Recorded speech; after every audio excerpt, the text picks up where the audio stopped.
Bom dia, amados, a paz do Senhor, que a graça e a misericórdia do nosso Senhor e Salvador Jesus Cristo seja conosco hoje e sempre, possa se manifestar mais uma vez em nosso meio. Como é da ciência, se não de todos, mas da grande maioria, hoje estaremos concluindo o nosso estudo do livro de Atos. Já se vão mais de 2 anos, mas hoje vamos estar concluindo com a graça e a misericórdia de Deus. Paulo chegando em Roma, não como ele gostaria, não como um homem livre, não com a expectativa que ele tinha em seu coração, de chegar em Roma, compartilhar, do Evangelho de Cristo, das coisas relacionadas ao reino de Deus.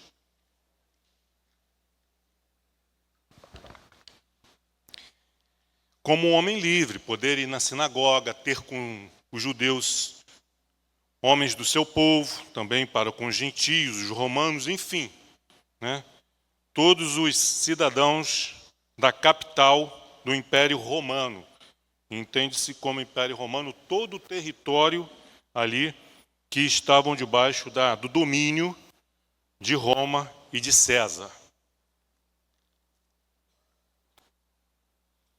E esse texto, né, ao longo, como nós temos caminhado, como Deus vai soberanamente conduzindo a história da sua igreja, conduzindo a história dos apóstolos e principalmente aqui do apóstolo Paulo, que tem sido acompanhado por Lucas e narrando os eventos bons e ruins que aconteceram na primeira, na segunda e na terceira viagem missionária, a prisão de Paulo em Jerusalém, depois de sofrer um linchamento, o livramento que ele recebeu do Senhor, os 2 anos de prisão que ele passa em Cesareia, essa viagem cheia de tormentas, cheia de adversidades, um naufrágio, vai parar na ilha de Malta, é picado por uma serpente, e Deus guardando e preservando, ele fica 3 meses em Malta, como nós vimos, e ali ele também pôde compartilhar. Paulo era incansável na sua missão de compartilhar as coisas concernentes ao reino de Deus. E em várias das suas epístolas, e também no livro de Atos, nas suas falas de defesa, ele fala desse chamado, dessa missão, desse compromisso que ele tem com Cristo e com o seu reino. E ele chega em Roma, como já falamos, não como um homem livre, mas agora como um prisioneiro. Mas isso não desanima Paulo em nada. Não esfria o seu amor para com Cristo minimamente em nada. É claro que, assim como qualquer outro ser humano, tem os seus conflitos. Em todas as adversidades que Paulo enfrentou ao longo da sua caminhada com Cristo, é claro que ele teve momentos de: Senhor, por que disso? Por que isso está acontecendo? É claro que ele tinha esses pensamentos, mas o Senhor sempre fortalecendo e consolando o coração de Paulo. Ora, falando diretamente com Paulo, em outros momentos, enviando um anjo para falar com Paulo, como aconteceu lá no meio da tormenta, o barco sendo açoitado pela tempestade, 14 dias de tempestade, 14 dias sem ver a luz do sol, e o Senhor envia então um anjo para falar com Paulo de que nenhuma das vidas ali presentes, das 266 vidas, seriam perdidas, todas seriam preservadas. E ora, Deus falava com Paulo também através da igreja. irmãos, amigos, companheiros de viagem, consolando, confortando, animando. Paulo olhava para o lado e via outros homens e mulheres de Deus trazendo palavras de estímulo, de consolo, de incentivo. Então, vejam, Deus nos trata diretamente através de anjos que Ele nos envia. Isso não era uma coisa comum que acontecia todo dia. Mas principalmente por intermédio da sua igreja, através de irmãos e irmãs queridos e amados. E não há como nós lermos a palavra de Deus, analisando esse passo a passo, dia a dia, essa caminhada de Paulo, e não lembrar do que o próprio Paulo escreveu há 3 anos atrás aproximadamente, a igreja que estava em Roma, cidade para onde ele está sendo levado agora. No capítulo 8, 28 aos Romanos, ele diz: todas as coisas cooperam para o bem daqueles que amam a Deus. Talvez estejamos num momento da nossa vida, ou espiritual, ou financeira, ou familiar, enfim, de saúde, em que a gente não compreende as tempestades da vida, as prisões, as dificuldades, as adversidades, as oposições que se levantam. Nós não compreendemos. Nós não entendemos racionalmente. Mas pela fé, nós podemos declarar: todas as coisas cooperam para o bem daqueles que amam a Deus. Todas as coisas. Inclusive as ruins. Inclusive as ruins. José, no momento em que foi preso pelos seus irmãos e vendido como escravo, foi parar na casa de Potifar, foi caluniado pela mulher de Potifar, foi parar na cadeia. José entendia? Ele sabia o que estava acontecendo? Com certeza não. Mas mesmo sem entender, ele preservou a sua fidelidade e o seu temor a Deus, sendo fiel e temente a Deus, apesar de tudo que ele estava, todas as injustiças que ele estava sofrendo. Sabemos o resultado do que Deus fez através da vida de José, do livramento que Deus concedeu à sua família, ao seu pai e aos seus irmãos que o venderam como escravo para o Egito. Mas isso ele só foi compreender lá no final. Muitas das coisas que nós enfrentamos, que nós sofremos, nós só entenderemos lá no final, lá na glória. Enquanto estivermos aqui, tem coisas que a gente sofre hoje, a gente vai entender daqui a uma semana, daqui a um ano.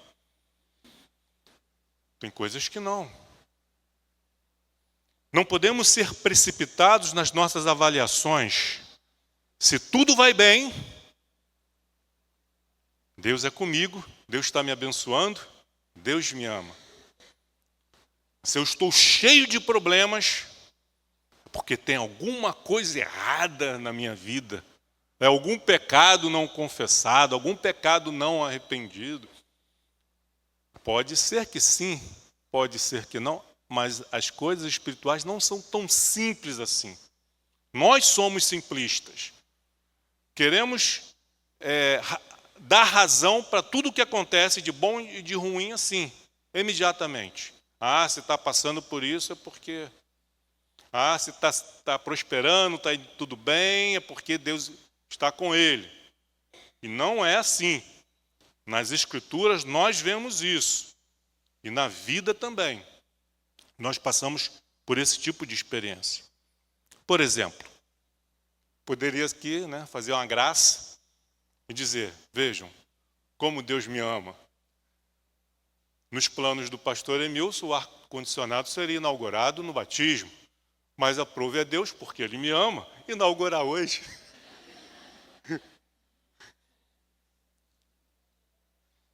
Mas, tendo feito a minha graça aqui inicial, vamos à palavra de Deus. Atos capítulo 28, versículo 16.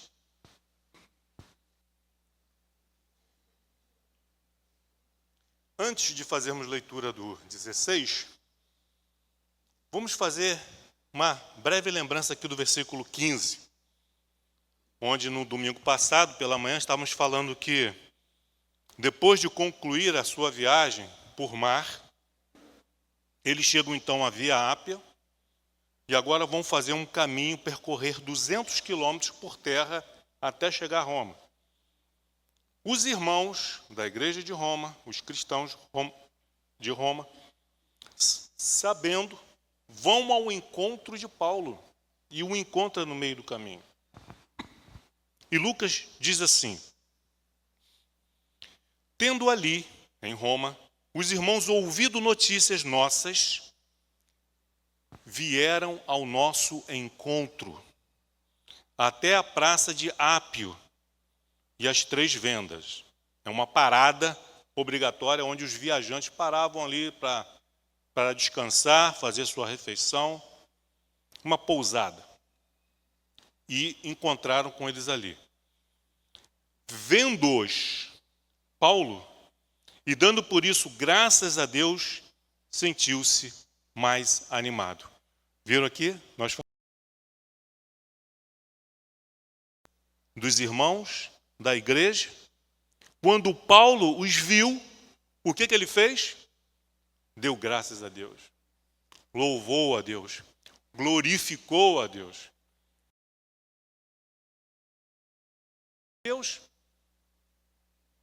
Ele sentiu-se animado. Quem é que precisa se sentir animado? Quem está desanimado. Ele estava desanimado. Você está desanimado?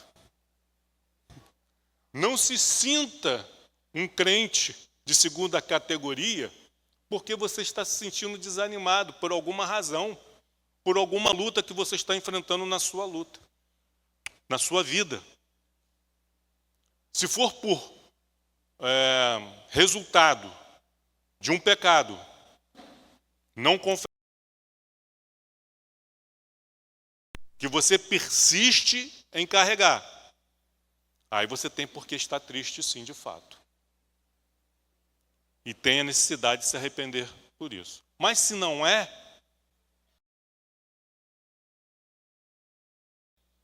nós entendemos.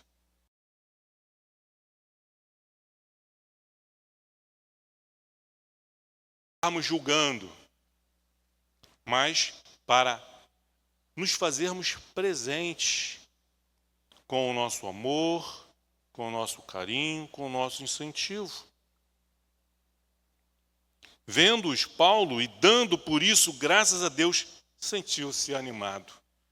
No restante do caminho, ele já não estava mais. E os demais companheiros de viagem? Tinha agora um grupo de irmãos amados que foram ao seu encontro, largaram as suas atividades, as suas responsabilidades e foram que necessitava do seu apoio, do seu consolo. Atos 28, 16. Uma vez em Roma, foi permitido a Paulo morar por sua conta, tendo em sua companhia o soldado que o guardava. 3 dias depois, ele convocou os principais dos judeus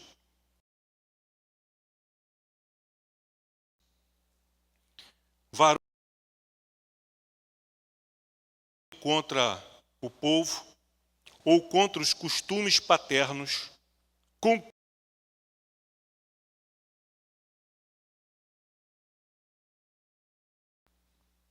os quais, havendo-me interrogado, quiseram soltar-me sobre a preliminar de não haver em mim nenhum crime passível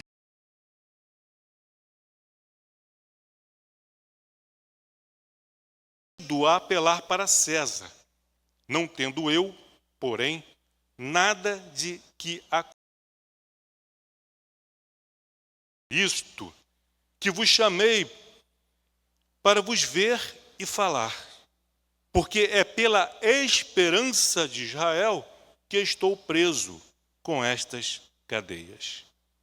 Então eles lhe disseram: nós não recebemos da Judéia nenhuma carta que te dissesse respeito. Também não veio qualquer dos irmãos que nos anunciasse ou dissesse de ti mal algum. Contudo, gostaríamos de ouvir o que pensas, porque, na verdade, é corrente a respeito desta seita, que por toda parte é impugnada. Havendo-lhes ele marcado um dia, vieram em grande número ao encontro de Paulo na sua própria residência. Então, desde a manhã até a tarde, lhes fez uma exposição em testemunho do reino de Deus, procurando persuadir pela lei de Moisés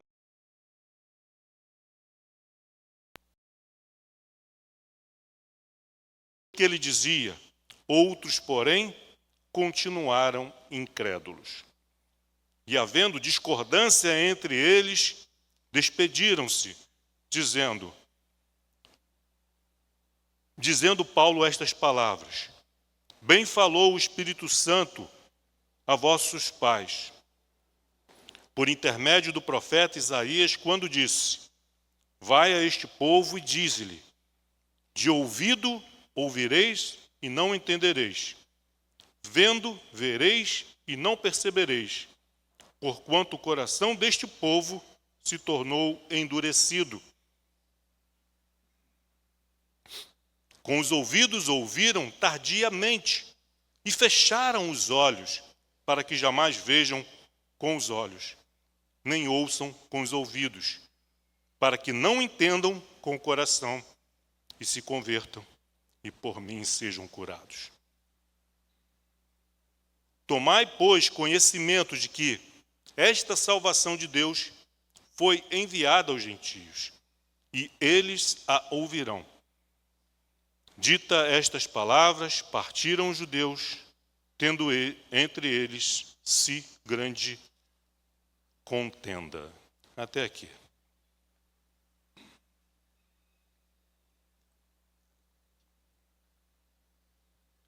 Voltando ao versículo 16, uma vez chegado em Roma, foi permitido a Paulo morar por sua conta, ou seja, alugar uma casa, prisão domiciliar, aonde ele seria acompanhado 24 horas por um soldado.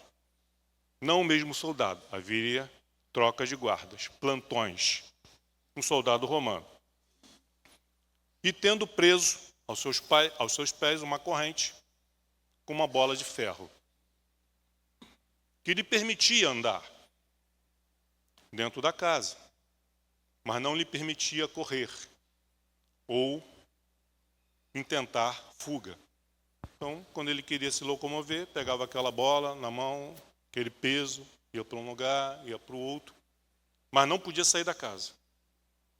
Era a tornozeleira eletrônica da época. Ficava ali detido na casa e escoltado por um policial, por um soldado romano. Versículo 17. 3 dias depois, ele convocou os principais dos judeus. Se você é um leitor atento, foi um leitor atento, um ouvinte atento do livro de Atos, vai lembrar que em cada cidade por onde Paulo passava, durante seu trabalho missionário, ele ia primeiramente aonde? Nas sinagogas. Ele ia primeiramente aos judeus. Porque os judeus, eles já conheciam as Sagradas Escrituras, já conheciam o Antigo Testamento, já conheciam os escritos de Moisés e dos profetas. Então, teoricamente, seria mais fácil para os judeus, que já conheciam as promessas, as profecias com relação ao Cristo,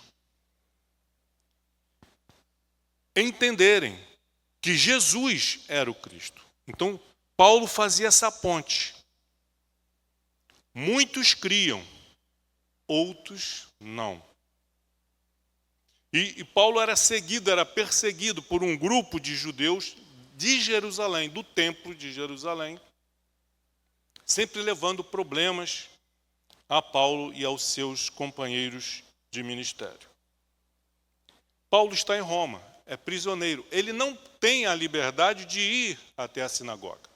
Dessa vez ele não pode ir até a sinagoga. O que ele faz? Ele envia uma mensagem, provavelmente por intermédio dos irmãos da igreja de Roma, e convoca uma reunião com os principais dos judeus, 3 dias depois. Conhecendo Paulo, como ele era um homem de oração, ele passou esses 3 dias orando e se preparando. Ele não contou com a sua experiência. Eu sou um fariseu, ex-aluno de Gamaliel, conheço muito bem as Escrituras, tenho muita experiência no campo evangelístico. Eu já sei de cor as perguntas que eles vão fazer. Eu já tenho na ponta da língua as respostas que eu vou dar. Mas por que Paulo então demorou 3 dias? Por que ele não chamou logo? No segundo dia chegou, se estabeleceu, tá? No segundo dia convocou, nos chamou. Porque ele estava se preparando. Porque não é um embate apenas intelectual, de letras, de texto, mas principalmente espiritual. Não adianta fazer, e Paulo sabe disso, uma bela exposição, se não está preparado, revestido de autoridade espiritual que só Deus pode dar. Então ele não só esteve se preparando intelectualmente, através das Sagradas Escrituras, mas relendo textos já conhecidos, decorados, mas na esperança de que algo novo surgisse. Também orando, provavelmente jejuando, se preparando para esse encontro. Jesus, que era o Filho de Deus, que é o Filho de Deus enquanto homem, ele fazia isso. Ele não fazia nada sem antes orar, jejuar e se preparar. Se Jesus fez isso, se os apóstolos fizeram isso, quem somos nós para não fazer? Queremos ir para o campo de batalha sem nos preparar. Não tem como. Um jovem, para prestar o Enem, o que ele tem que fazer? Tem que se preparar. Vai fazer um concurso? Tem que se preparar. Se na vida secular é assim, a gente não consegue sucesso sem o preparo, o que nos faz crer que na vida espiritual o sucesso, os bons resultados, o êxito, será alcançado sem preparo? Deus vai abençoar. Deus vai colocar na minha boca o que eu vou ter que falar. É assim? Não é. Por isso, Jesus disse: errais em não conhecer as Escrituras nem o poder de Deus.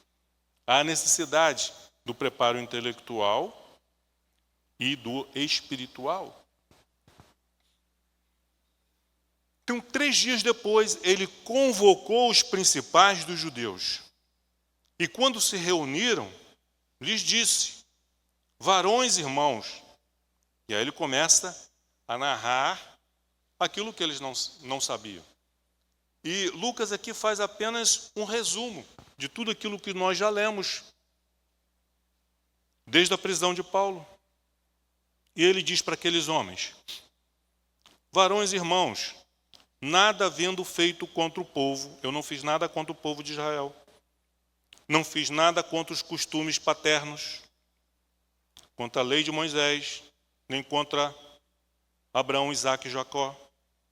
Contudo, apesar disso, vim preso desde Jerusalém. Me prenderam em Jerusalém, entregue nas mãos dos romanos.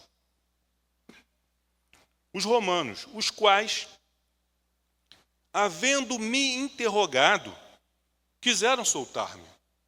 Como nós vimos, viram que Paulo era inocente. Não havia acusação para mantê-lo preso. Mas mantiveram, para não desagradar aos judeus. Jogo político. Quiseram soltar-me, sob a preliminar de não haver em mim nenhum crime. Eu não cometi, eles viram isso. Queriam me soltar.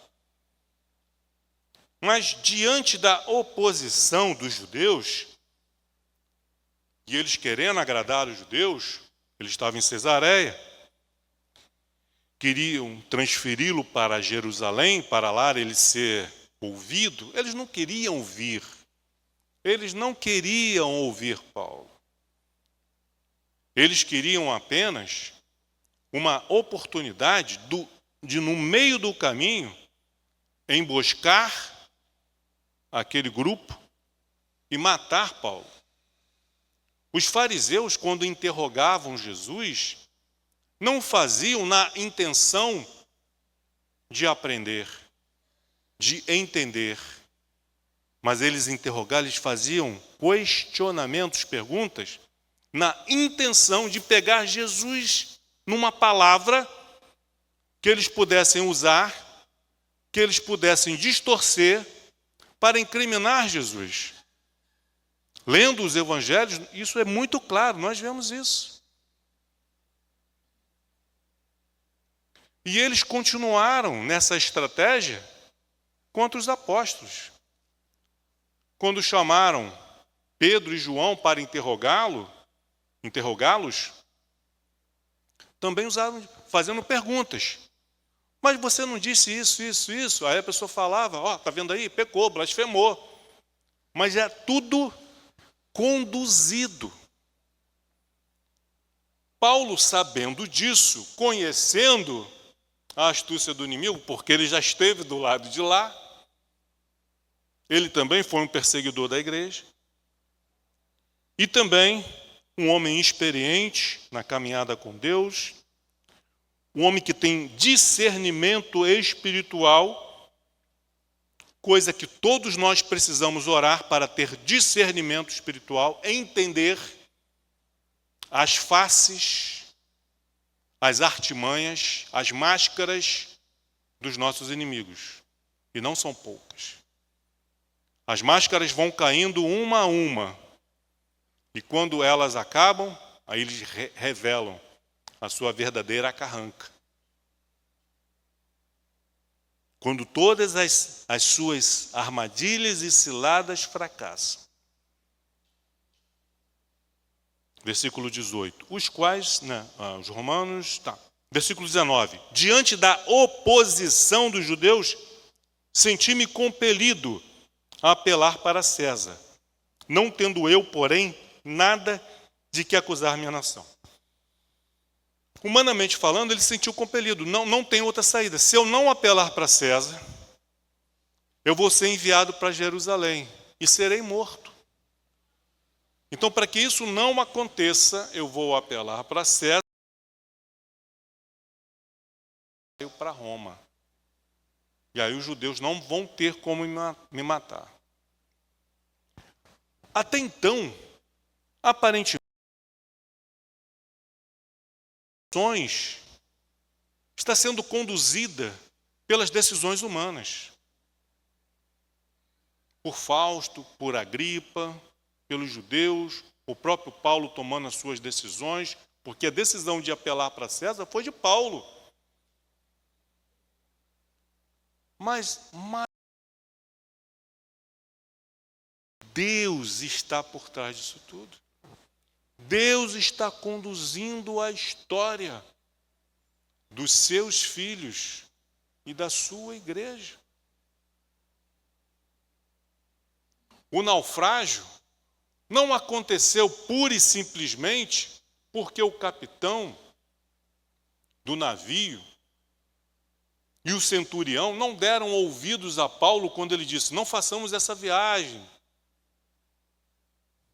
O próprio naufrágio fez parte do plano de Deus.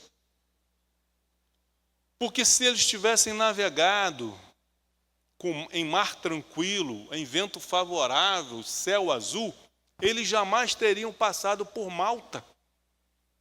E aquele povo, considerado bárbaro, não teriam ouvido a palavra de Jesus. Não teriam ouvido a respeito do reino de Deus. E não teriam sido salvos. Então foi providência, essa tempestade foi providência de Deus, para que eles parassem em Malta e os maltenses pudessem ouvir a respeito de Jesus Cristo. Estão entendendo, irmãos?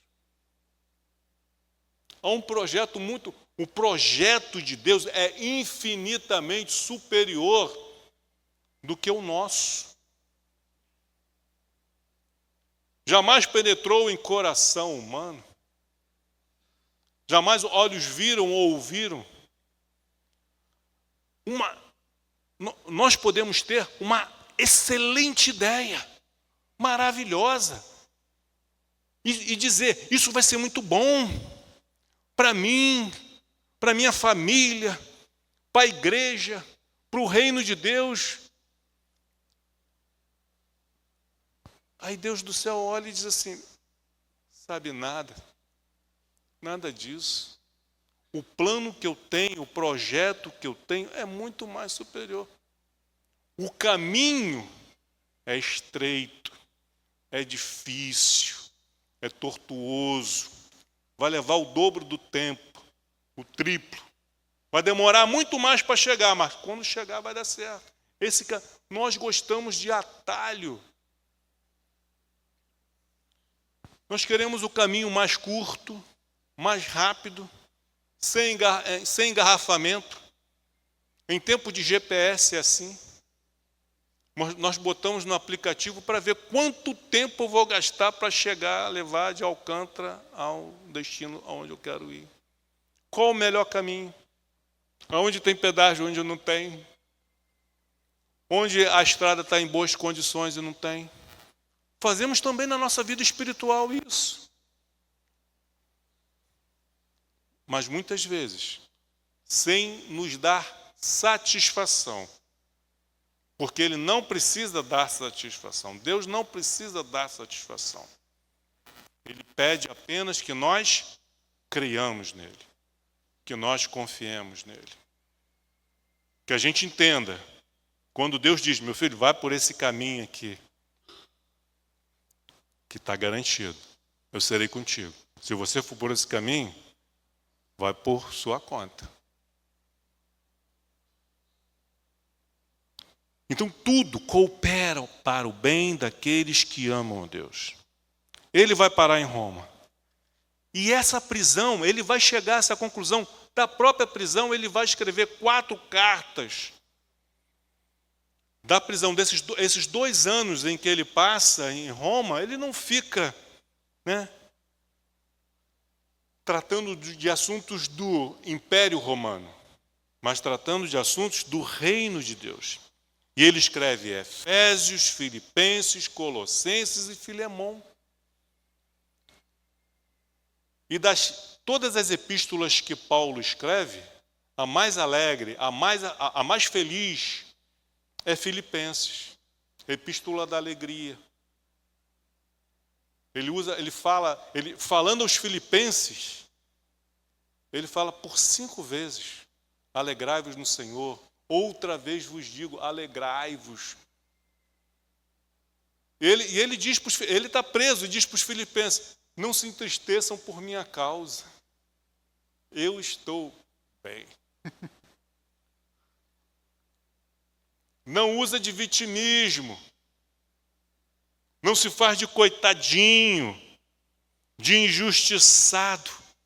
Porque Ele sabe, e nós precisamos saber, que todas as coisas cooperam para o bem daqueles que amam a Deus. Porque o plano de Deus, queridos, entendam isso, não é a nossa felicidade aqui. Não é que tenhamos saúde, preservemos o vigor da juventude, mesmo na idade avançada.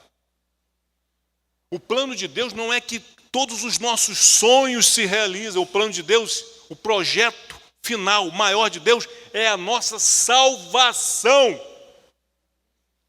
E se para isso Deus tiver que colocar espinhos na nossa carne, Ele vai colocar para o nosso bem. Os filhos de Deus não são mimadinhos, que está fazendo coisa errada e o pai e a mãe passando a mão na cabeça. Tem que entender, meu filho é assim mesmo. Não, ele é o primeiro a corrigir, ele é o primeiro a disciplinar. De que adianta termos uma vida longa, próspera, feliz, que tudo dá certo e no final perdermos a nossa salvação? Entendam que todas as coisas cooperam para a nossa salvação. Deus quer te salvar. Buscai em primeiro lugar o quê? O reino de Deus. As outras coisas serão consequência. Mas nós buscamos as bênçãos, achando que a salvação é consequência. Não. O reino de Deus não é consequência. É o seu plano maior, é o objetivo maior para você, para mim, para vocês que nos acompanham. Ele quer te salvar. Jesus não morreu na cruz do Calvário para termos uma vidinha linda e maravilhosa aqui, não. Podemos ter? Ele pode prover isso. Mas Jesus morreu na cruz do Calvário por causa dos meus pecados, dos nossos pecados, pelos quais estávamos condenados ao inferno. Jesus sofreu o que sofreu para eu ser bem-sucedido, para a minha vida ser uma festinha, um playground. Não, foi para nos livrar do inferno. Sabe o que é inferno? É um lugar de dor, de choro, de ranger de dentes, por toda a eternidade. Foi para isso que Jesus morreu. Paulo entendeu isso e nós precisamos entender. E ele diz, e tudo isso aconteceu, porém, finalzinho do versículo 19, nada tenho de acusar minha nação. Ele não levanta, ele não se acusações contra o seu povo, porque ele já perdoou o seu povo. Ele ora pelo seu povo, ele intercede pelo seu povo. Ele quer a salvação do seu povo, não a condenação, não a perdição. Versículo 20, 28, 20. Foi por essa razão que vos chamei para vos ver e falar. Porque é pela esperança de Israel que estou preso com esta cadeia.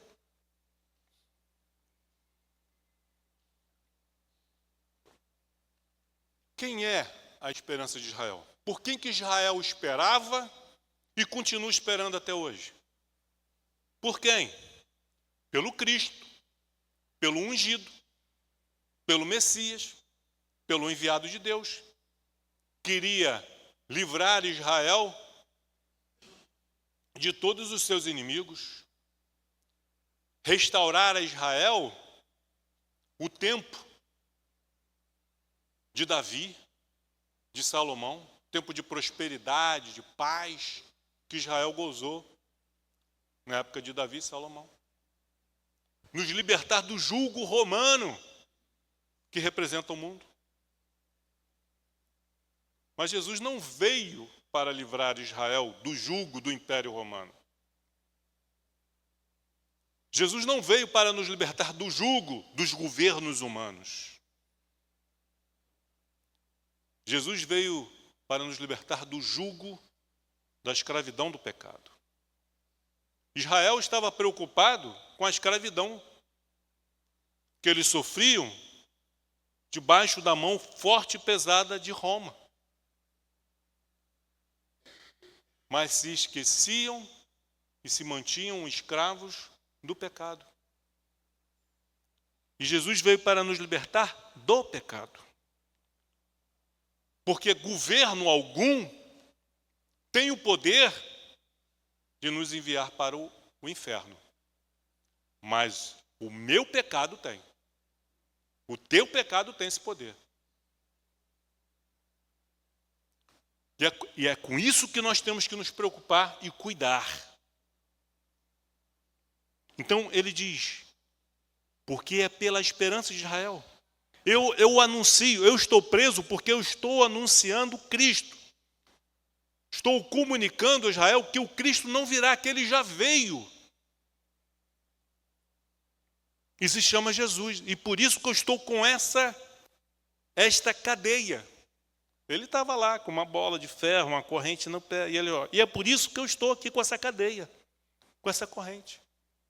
Limitado. Sem poder gozar da minha liberdade. Por isso eu vos chamei. Eu não pude ir ao encontro de vocês. Por isso eu vos chamei. Versículo 21. Então eles lhe disseram, nós não recebemos da Judéia nenhuma carta que te dissesse respeito. Também não veio qualquer dos irmãos que nos anunciasse e dissesse de ti mal algum. Parece que os judeus de Jerusalém perderam então o interesse por Paulo. Talvez porque nesse meio tempo tenha tido um inverno, eles não tenham conseguido enviar ninguém com cartas, não receberam carta alguma, talvez tenha sido isso, talvez tenha sido, são conjecturas. Perderam o interesse porque, bom, ele está em Roma, a quilômetros de distância de Jerusalém, está preso, deixou de ser nosso problema, ele não tem mais a liberdade de ficar viajando pelo mundo, pregando a heresia, pregando essa seita, pregando esse Jesus. Ele agora é problema dos romanos, deixa lá, vamos cuidar das nossas coisas. O que eles não sabiam, por serem humanos, é que a prisão e a cadeia não deteram o evangelho. Mesmo preso durante 2 anos, lá em Roma, Paulo continuou o seu ministério evangelístico, através de cartas e recebendo irmãos de todas as cidades pelas quais ele já havia evangelizado. Irmãos iam para lá, não somente para fazer uma visita social, mas também para orar com Paulo, levando consolo e se saindo consolados. Vocês já tiveram a oportunidade de visitar uma pessoa enferma, ou uma pessoa que está passando por um problema, um luto? Aí você vai lá para consolar aquela pessoa. E você que sai consolado? Já aconteceu com alguém aqui?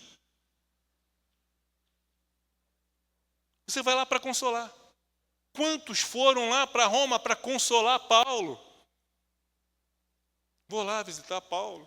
E saíam de lá consolados, fortalecidos, estimulados a pregar a respeito de Cristo, ainda com mais disposição. E nós vamos ver isso. Eu não estou inventando, está escrito.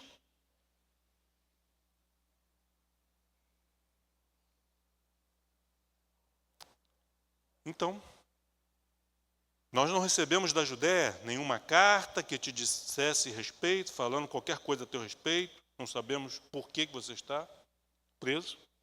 Também não veio qualquer dos irmãos que nos anunciasse ou dissesse de ti mal nenhum. Contudo, gostaríamos de ouvir o que pensas, porque, na verdade, a corrente a respeito desta seita, porque eles viam o cristianismo como seita, que por toda parte ela é impugnada, ela é contestada, ela é combatida. Mas queremos ouvir. Não queremos pensar nada a teu respeito, ou a respeito dessa seita, pelo que os outros dizem, pelo que os outros falam, mas queremos ouvir diretamente de você, da sua boca. Por que não é assim? Alguém chega falando mal a respeito de alguém, de uma igreja. Já pensou? Imagine, só por um minuto. Se vocês não fossem cristãos, mas as informações que vocês têm a respeito de igreja, de pastor, de crente, fossem só as informações que rolam pelo mundo. Você ia querer fazer parte da igreja? Você ia querer ser um cristão? Não ia. Mas quando você ouve, quando você vê, quando você experimenta, você diz, o que falaram a respeito da igreja, o que falaram a respeito do pastor, dos pastores, o que falam a respeito dos crentes, não é verdade. Então, Paulo, nós queremos ouvir de você o que você tem a dizer. Mas não aconteceu ali naquele dia, naquela hora. Versículo 23. Havendo-lhes eles marcado um dia. Marcaram um dia. Coloca aí na agenda. Paulo, sem problema, eu não vou sair daqui, estou preso mesmo. O dia e a hora que vocês quiserem, vocês podem vir. Marcaram um dia. Vieram o quê? Grande número. Desta vez, não foram apenas os principais. Os principais chegaram na sinagoga, reportaram, para os judeus. Fomos lá conversar com Paulo, ele falou isso, marcamos um dia para voltar. Aí, de repente, um levanta a mão, também quero ir. A outra, eu também quero ir, também quero ir, também quero ir. Isso nos traz a ideia de que a casa que Paulo alugou não era pequena. Era uma casa grande. Foi um grande número. Paulo não estava trabalhando. Estava na capital do Império Romano. Um aluguel de uma casa grande em Roma era barato ou caro? Quem que bancou essa casa para Paulo? Paulo não estava trabalhando. Quero crer que foi a igreja.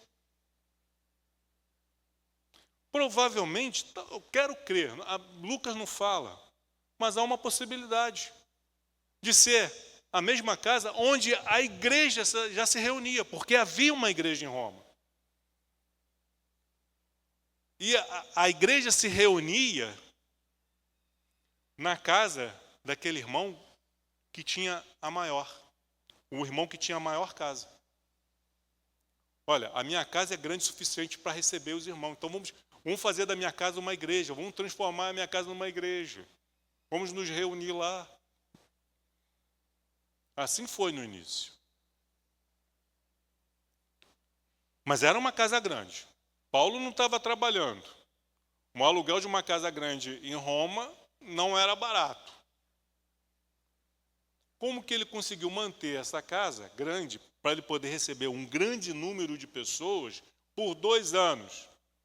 Claro que houve ajuda da igreja. Da igreja de Roma? Também. Mas de todas as igrejas por onde Paulo passou durante as suas 3 viagens missionárias. Paulo está preso. Os irmãos que iam para Roma visitar Paulo não iam com a mão abanando.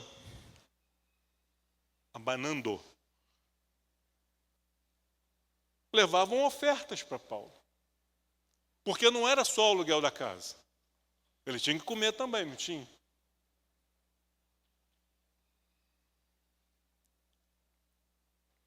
São coisas que a gente tem que pensar quando a gente lê a Bíblia assim, ó. Grande número. Havendo-lhe eles marcado um dia, vieram em grande número ao encontro de Paulo. Olha que maravilha! Na sua própria residência. Então, desde a manhã até a tarde, lhes fez uma exposição e testemunho do reino de Deus. De manhã, começou de manhã, e foi até a tarde, fazendo uma exposição, uma grande exposição. Da sua defesa, da sua inocência, ele não estava preocupado de provar a sua inocência. Se seria colocado em liberdade ou não. Ele queria ser colocado em liberdade, é claro, óbvio, evidente, para ele poder fazer a 4ª viagem missionária dele. Mas isso não era prioridade. A prioridade dele, ele quando viu aquele grande número de pessoas que foram à sua casa, o que ele fez? Testemunho do reino de Deus. Ele falou a respeito do reino de Deus. Não, porque eu estou aqui sendo injustiçado, porque eu não cometi crime nenhum. Não, ele está aproveitando, ele não perdeu tempo com histórias verdadeiras, mas não perdeu tempo. Ele foi direto ao assunto, falando do reino de Deus. Com que intenção? Procurando o quê? Persuadi-los, convencê-los, fazê-los entender que Jesus é o Cristo. E ele fez isso como? Porque eu tive um sonho, eu recebi uma revelação, o Senhor me enviou um anjo. Não. O que ele utilizou para provar para aqueles homens, conhecedores das Escrituras, de que Jesus era o Cristo? O que ele usou? Exatamente, a palavra. Não, porque Deus me revelou, eu estava jejuando, fiz 40 dias de jejum, e aí Deus me enviou o anjo me revelou e falou. Nada disso. Usou a palavra. A lei de Moisés, Pentateuco, e os profetas. Ele foi mostrando ali pelas profecias de que Jesus, o nascimento de Jesus, a vida de Jesus, o seu ministério, o seu martírio e a sua ressurreição foram profetizadas. Estão nas Sagradas Escrituras. Tudo para provar de que Jesus é o Cristo, de que ele já veio e de que ele venceu e que ele não veio para libertar os judeus do Império Romano, mas veio para libertar e nos transportar do reino das trevas para o reino da luz. E ele fez isso pela palavra. Irmãos, nós precisamos conhecer as Escrituras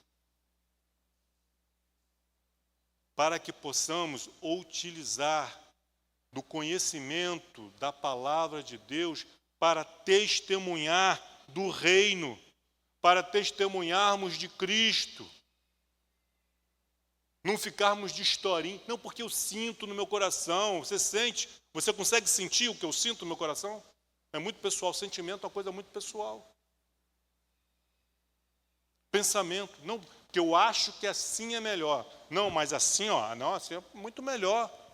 Fulano fez e deu certo. Então, se eu fizer, vai dar certo também? Não é assim. É pela palavra. É pela leitura. É pela meditação. É pela oração. Podemos usar em um ou outro momento uma estratégia que Deus deu para Moisés, que deu para Paulo, que deu para João Batista. Podemos, mas não sempre. Então ele usou a lei de Moisés e os profetas de manhã até a tarde. Houve alguns que ficaram persuadidos. Ele conseguiu persuadir alguns, todos, não, alguns. É assim. Se Jesus não conseguiu persuadir a todos, convencer a todos, abrir os olhos de todos, o entendimento de todos, se Paulo não conseguiu, não será o pastor Emilson, nem o pastor João, nem o pastor Alfredo, muito menos o pastor Vladimir ou qualquer um de nós que vai conseguir esse 100% de sucesso. Mas aqueles que não são alcançados não pode servir para nos desestimular. Vamos olhar para aqueles que entenderam. Vamos olhar por aqueles que foram abençoados e tiveram seu entendimento iluminado e seus corações libertos. Alguns que ficaram persuadidos pelo que ele dizia, outros, porém, continuaram incrédulos. Foi assim desde o passado. Foi assim com Jesus. Havia algum problema? Havia falta de unção em Jesus? Havia falta de conhecimento, de sabedoria em Jesus? Nos apóstolos? Não. É porque é assim. E nós vamos entender melhor.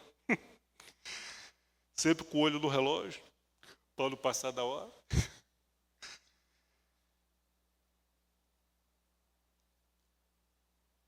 Outros, porém, continuaram incrédulos.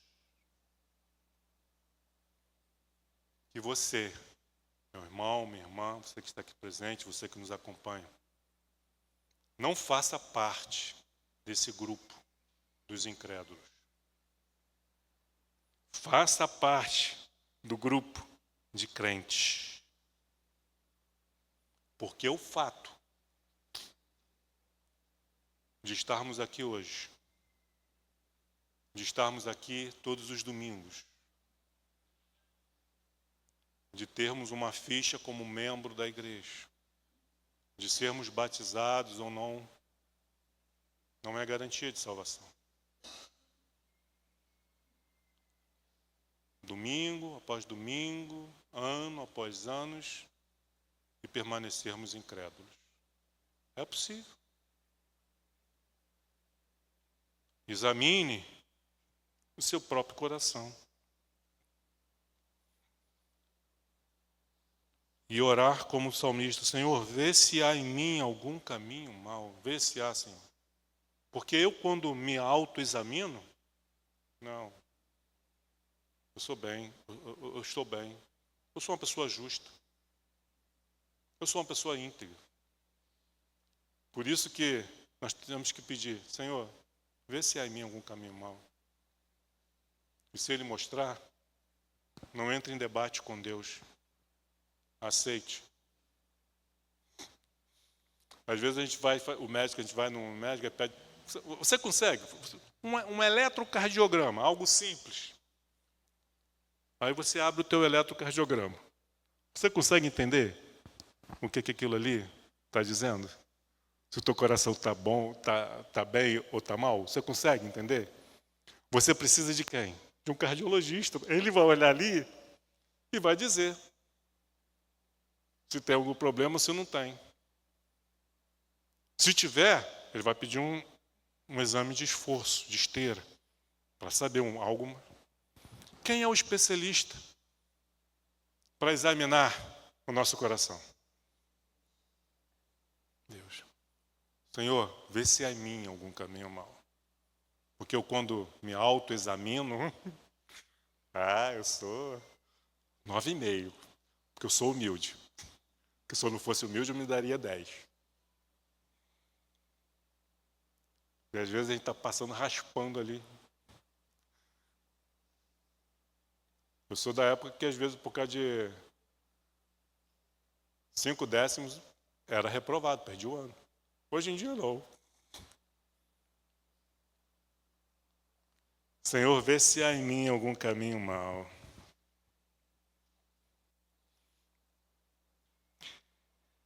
Porém, continuaram incrédulos outros. Versículo 25. E havendo discordância entre eles, despediram-se, dizendo Paulo estas palavras. Aí Paulo, dirigindo essas palavras para aqueles que continuaram incrédulos.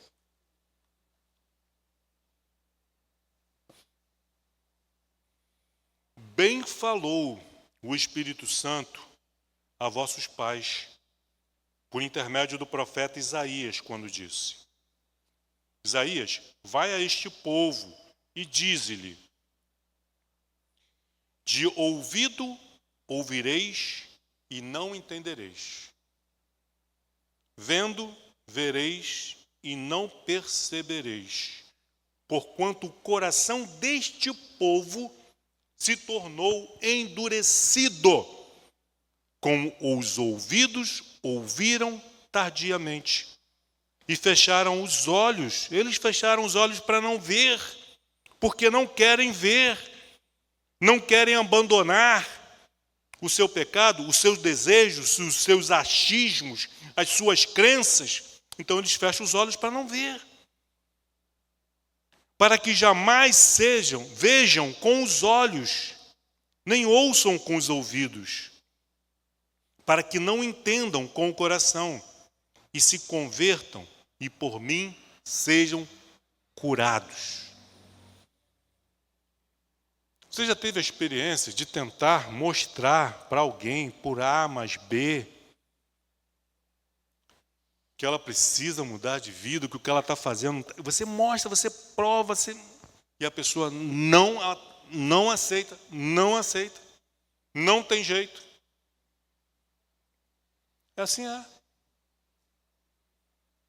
Não tem. Por quê? Por que ela não vê? Porque ela não quer ver. Vê com os olhos, mas fecha o coração. Ela ouve, mas ela rejeita aquilo que ela está ouvindo.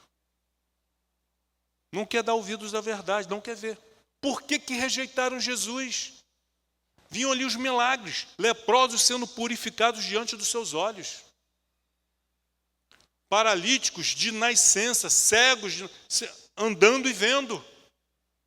Eles viram. Eles viram quando Jesus disse, diante do túmulo de Lázaro, depois de terem tirado a pedra. Depois, já no quarto dia, Lázaro, vem para fora. E Lázaro sai todo... Eles viram. Judas estava naquele barquinho lá, açoitado pela tempestade. Estava lá. E Jesus andando sobre as águas, no meio da tempestade, na madrugada. Eles veem um vulto. Jesus, eles viram. Judas viu. Pedro indo ao encontro de Jesus, afundando. Jesus tomando pela mão, suspendendo, voltou para o barco. Judas estava lá. Jesus repreendendo a tempestade, acalmando os ventos e o mar. Judas estava lá. Mas ele não creu. Como pode? Aí você pensa assim, como pode uma coisa dessa? Eu não quero nem saber como é que pode. Não quero nem saber. Eu não quero entender o que passa na cabeça. Prefiro não saber, prefiro não entender.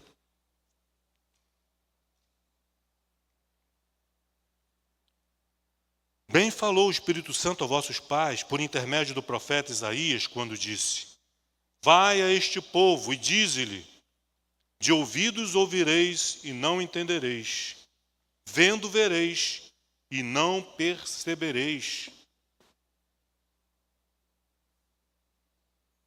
Porquanto o coração deste povo se tornou endurecido. Nós adoecemos o nosso coração carnal com hábitos ruins. A alimentação imprópria, muita gordura, muita fritura, falta de atividade física, guardando rancor, mágoas, ressentimentos, adoecemos o coração. Pessoas morrem do coração por causa dessas coisas. Não cuidam no coração. O que torna o nosso coração espiritual endurecido? A mesma coisa. A alimentação ruim. O que tem alimentado a sua alma? O que você tem visto e você tem ouvido? A falta de práticas, exercícios espirituais. A falta da leitura, a falta da oração, a falta da prática, do amor cristão, do perdão, do arrependimento. Isso tudo contribui para a enfermidade do nosso coração. Ele vai se tornando duro.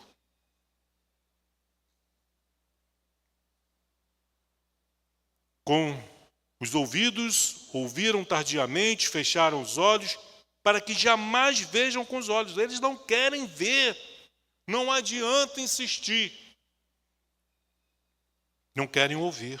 Não querem entender. Não querem se converter. Não querem ser curados por mim. Não querem ser curados por Deus. Cura-nos, Senhor, em nome de Jesus. Tem misericórdia, Senhor, das nossas vidas. Vê se há em nós algum caminho mau. Dá-nos, Senhor, olhos que possam ver, ouvidos que possam ouvir, corações convertidos a Ti, para que sejamos curados. Versículo 28. Tomai, pois, conhecimento de que esta salvação de Deus foi enviada aos gentios. Os judeus rejeitaram? Não tem problema, vamos aos judeus, aos gentios. E eles a ouvirão. Aleluia. Dita estas palavras, partiram os judeus, tendo entre si grande contenda. De um lado, os que creram. Louvado seja Deus por estes. Do outro lado, os incrédulos. Misericórdia. Versículo 30. Por 2 anos permaneceu Paulo na sua própria casa, que alugaram, onde recebia todos os que o procuravam. Iam lá procurá-lo. Paulo recebia. E o que essas pessoas ouviam? Ouviam a respeito do reino, de Jesus, do Espírito Santo, a importância das Escrituras, da oração, do arrependimento, do amor, das práticas cristãs. Todos saíam dali crendo? Creio que não. Mas muitos creram. Ele tinha sempre na sua companhia um soldado, como Lucas disse. E esses soldados, mesmo sem querer ouvir, eram obrigados a ouvir. Porque ele estava ali apenas para impedir que Paulo fugisse, ou tentasse fugir. O soldado estava ali,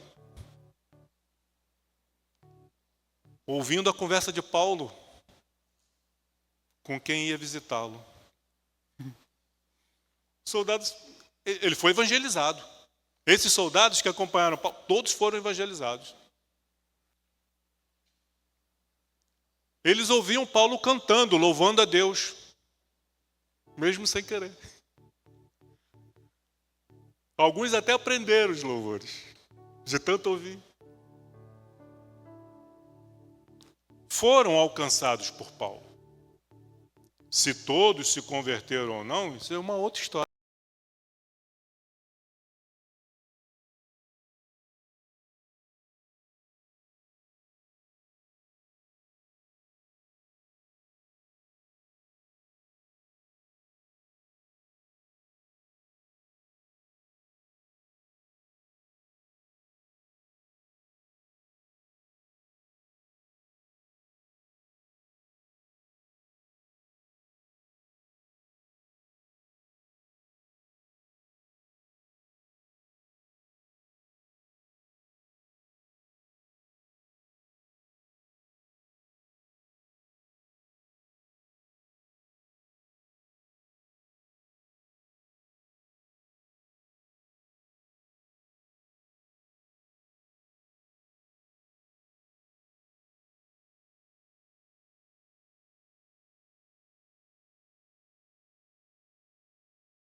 4, de 1 a 6.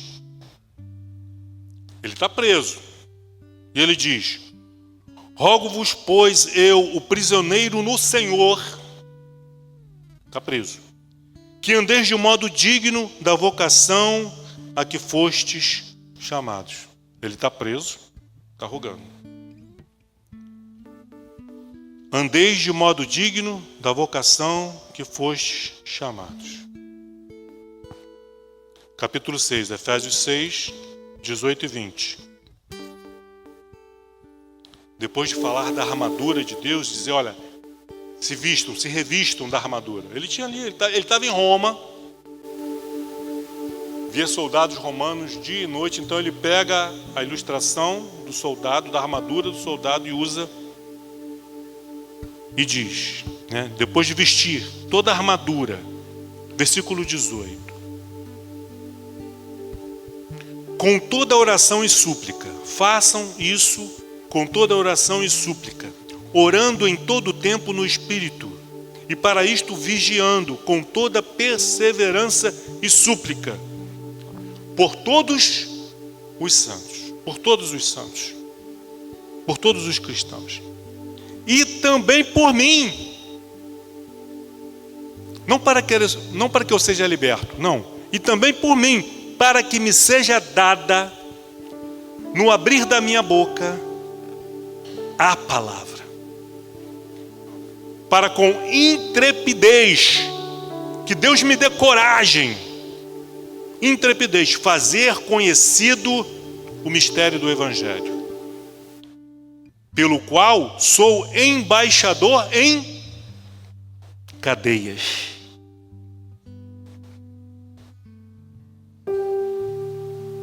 Para que em Cristo eu seja o quê? Ousado. Não tímido, não covarde, mas ousado para falar, como me cumpre fazê-lo. Mas isso cumpria somente a Paulo? A todos nós. Filipenses, a carta da alegria de um homem que está preso, está encarcerado. Capítulo 1, de 12 a 14.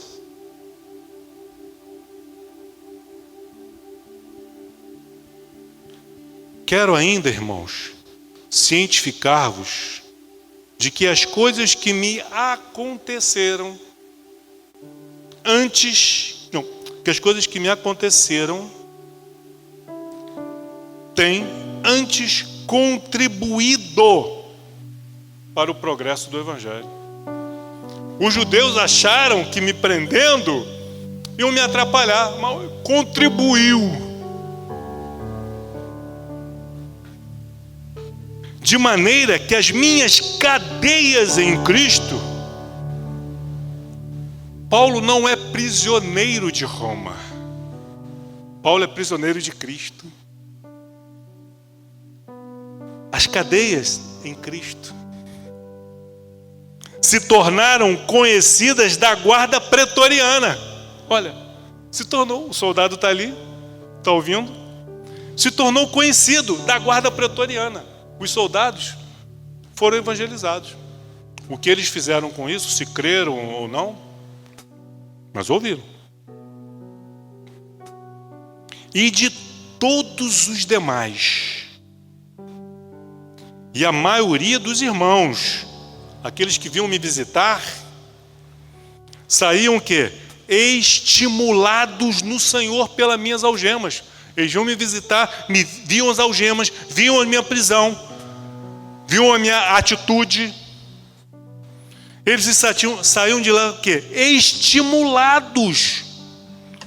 Ousam falar com mais desassombro. Estavam assombrados, estavam temerosos, estavam com medo de serem presos. Mas quando eles iam visitar Paulo, eles saíam de lá estimulados, com ousadia, para falar com mais desassombro a palavra de Deus. Todas as coisas cooperam para o bem daqueles que amam a Deus. O que fazemos, o que faremos com o que estamos vendo, que estamos ouvindo, que estamos aprendendo, se isso nos torna crentes ou incrédulos, vai fazer uma grande diferença hoje, mas principalmente no futuro, quando houver o juízo eterno.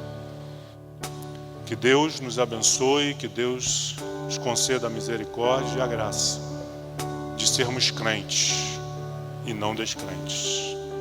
Deus abençoe. Mas não preencheu-me. Canções tão vazias, tesouros que um dia se consumarão.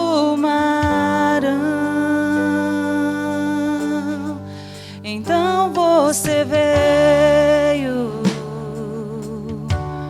e me trouxe pra perto, e todo desejo é satisfeito em seu amor. Não há nada, nada melhor, não há nada, nada melhor, não há nada, nada melhor que o meu Deus. Não tenho medo de expor minhas fraquezas, defeitos e falhas. Não vou esconder, um amigo encontrei. Ele é o Deus das montanhas, o Deus das montanhas, é o Deus dos vales, e não há lugar que a sua graça não possa me achar. Não há nada, declare, nada melhor, não há nada, nada melhor, não há nada, nada melhor que o meu Deus. Você pode dizer isso com todo o seu coração. Não há nada, nada melhor, não há nada, nada melhor, não há nada, nada melhor que o meu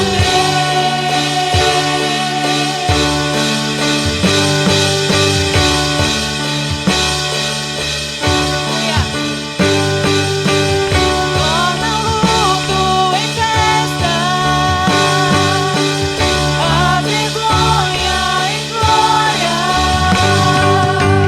traz beleza às cinzas, o Senhor pode fazer. Só Ele traz a vida ao sepulcro, faz de ossos soldados, faz do mar um caminho. Só é nosso Deus, só o Senhor pode fazer. Não há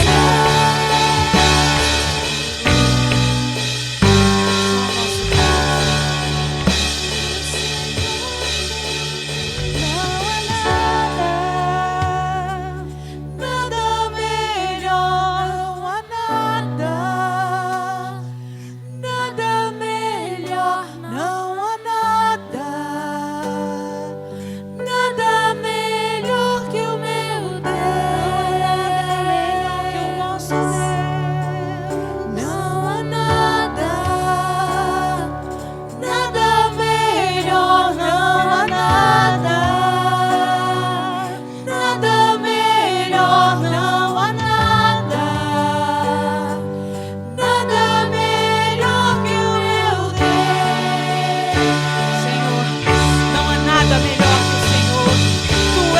vida, Tu és aquele que dá vida aos sepulcros, Tu és o Deus que mesmo em cadeias nos faz ter forças para falar com a Tua palavra.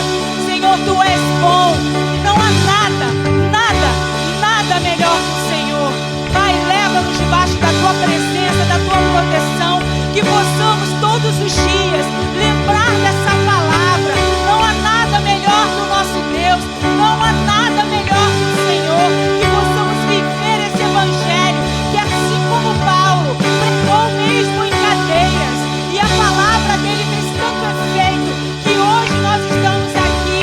Senhor, muito obrigada, muito obrigada. Que o Senhor possa usar a mim, a cada um de nós, para trazermos a Tua verdade. Muito obrigada, por mais essa manhã em que a Tua presença esteve aqui conosco. Leva-nos debaixo da Tua proteção, que possamos voltar mais tarde animados, alegres, para novamente louvar o Teu santo nome. Aleluia! Que você não saia daqui sem dar aquele melhor aplauso, aquele que não tem igual. Não há nada melhor que o nosso Deus, amém? Um domingo abençoado.